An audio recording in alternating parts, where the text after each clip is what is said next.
আপনি কি কখনো অনুভব করেছেন যে আপনার সেই দোয়া যা এখন পর্যন্ত কবুল হয়নি, কিন্তু আপনার মন এখন পর্যন্ত বেশি আল্লাহর দিকে টানতে লেগেছে? এটা শুধুমাত্র একটা অনুভূতিও হতে পারে, আর এই অনুভূতি কোনো বড় একটা রহমতের শুরুও হতে পারে। আজকের এই কথাগুলো শেষ পর্যন্ত অবশ্যই দেখুন। হতে পারে আপনার মনে যেই কারণ চলছে সেটা আপনাকে আল্লাহর পক্ষ থেকে একটা এমন আশা যেটা আপনার অনেক দিন থেকে প্রয়োজন ছিল। অনেক সময় মানুষ এটা ভাবে যে দোয়া শুধুমাত্র ওই দিন কবুল হবে যেদিন সে তার চাওয়া জিনিস পেয়ে যাবে, কিন্তু বাস্তবতা হলো এটা যে আল্লাহ তাআলা বান্দার সাথে তার রহমতের মামলা অনেক আগে থেকেই শুরু করে দেন। একটু নিজের মনের উপরে লক্ষ্য করে দেখুন, যদি আগে আপনি শুধুমাত্র বিপদ আশাতে দোয়া করতেন, কিন্তু এখন বিনা কোনো বাধ্যবাধকতায় বারবার আল্লাহর সাথে কথা বলতে মন চায়। যদি আগে দোয়া শুধুমাত্র একটা অভ্যাস ছিল, কিন্তু এখন দোয়া করতে গিয়ে মন নরম হতে লাগে। আগে দোয়া করার সময় মন এলোমেলো হয়ে যেত, কিন্তু এখন হাত নিচে করতে মনই চায় না। তো এই কারণগুলোকে সাধারণ ভেব না, কেননা সবচেয়ে বড় নিয়ামত শুধুমাত্র দোয়া পূরণ হয় নয়, বরং দোয়ার জন্য মনের জীবন্ত হয়ে যাওয়াও।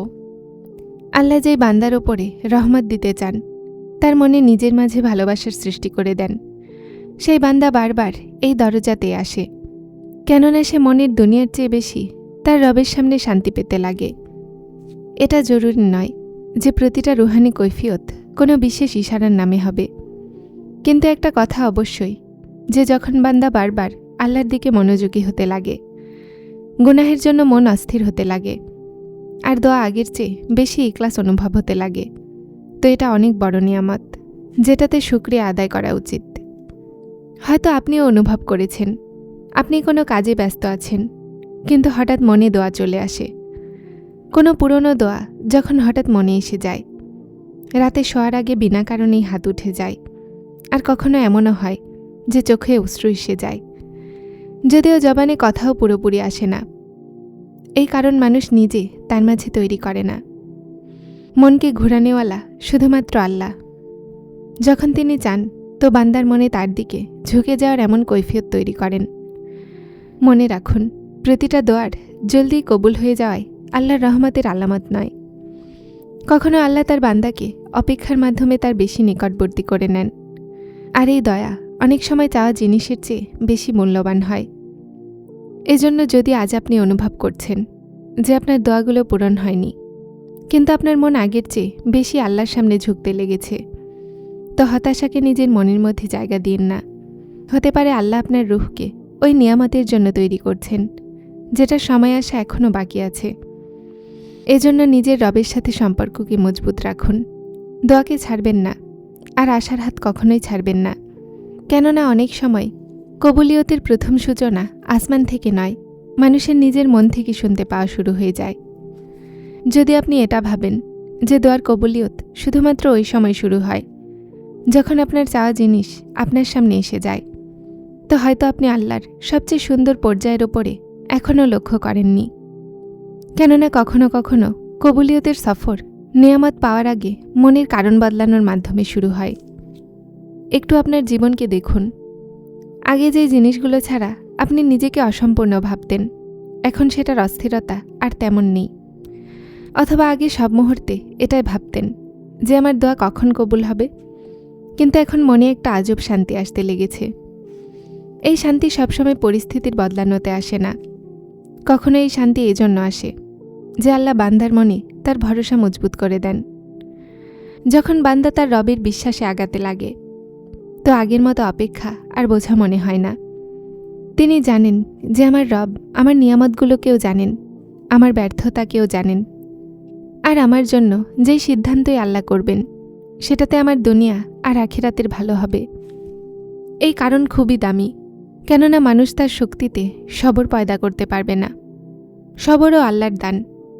আর যখন আল্লাহ কোনো বান্দাকে অপেক্ষার বড় ইবাদত, দোয়া, আশার ওপরে কায়েম রাখেন, তো এটা তার অনেক বড় রহমত হয়। আরও একটি কথায় লক্ষ্য করুন, কখনো আপনি অনুভব করেছেন হয়তো যে আপনার জবানে আগের চেয়ে বেশি আলহামদুলিল্লাহ আসতে লেগেছে। যদিও জীবনে এখনও কোনো কমতি আছে, তারপরও মন প্রতিটা ছোট নিয়ামতকে অনুভব করতে লেগেছে। এই বদলানো মন আল্লাহর অনেক বড় নিয়ামত। কেননা না শুকরিয়া মানুষকে অস্থির করে, যখন কি শুকরিয়া মানুষের অন্তরে নূর পয়দা করে। আর যখন মানুষ শুকরিয়ার সাথে সাথে দোয়া করে তো তার কারণ আগের মতো আর থাকে না। তারপর মানুষ শুধুমাত্র তার প্রয়োজনগুলোকেই চায় না, নিজের রবের দয়াও চাইতে লাগে। আর এটাই সেই মাকাম যেখানে দোয়া শুধুমাত্র কথা থাকে না, বরং আল্লাহর কাছে একটা মজবুত সম্পর্ক হয়ে যায়। আপনার ভিতরে এই পরিবর্তন আসছে যদি পরীক্ষার পরও আপনি আল্লাহর থেকে দূরে না গিয়ে আল্লাহর নিকটবর্তী হচ্ছেন। যদি মন বারবার এটাই বলে যে ইয়া আল্লাহ, আমি আপনার সিদ্ধান্তে রাজি আছি, কিন্তু আপনার রহমত হতে আমাকে বঞ্চিত করবেন না, তো এই কৈফিয়তের সমাধান করুন। কেননা সব ব্যক্তির এটা নসিব হয় না। অনেক মানুষেরা নিয়ামত পেয়ে যায় কিন্তু আল্লাহর কাছে আসতে পারে না। আর কিছু মানুষদেরকে প্রথমেই আল্লাহর ঘনিষ্ঠ করা হয়, তারপর সময় আসাতে নিয়ামতও তার দরজাতে পৌঁছে যায়। এজন্য যদি আপনার মন আল্লাহর সাথে আগের চেয়ে বেশি জুড়ে যাচ্ছে তো আপনার আশাকে কম হতে দিয়েন না। হতে পারে আপনার দোয়ার দরজা ওই সফরের পরে খুলতে চলেছে। আর যখন আল্লাহ দান করেন তো তিনি শুধুমাত্র একটা চাওয়া দেন না, বরং বান্দার মনেও সেই শান্তি দান করেন যেটা সে অনেক দিন ধরে অপেক্ষা করছে। শেষমেশ একটা কথা আপনার মনে বসিয়ে নিন, আল্লাহ তাআলা কোনো বান্দাকে ওই সময় পর্যন্ত তার দরজাতে আসার তৌফিক দেন না যতক্ষণ না তার জন্য স্বস্তির রাস্তা না খোলেন। হতে পারে আপনার একটা শেয়ারের জন্য কোনো ভাঙা মানুষের মনে শান্তি পাবে, আর এই আমলই আপনার জন্য সাদগায়ে জারিয়া হয়ে যাবে।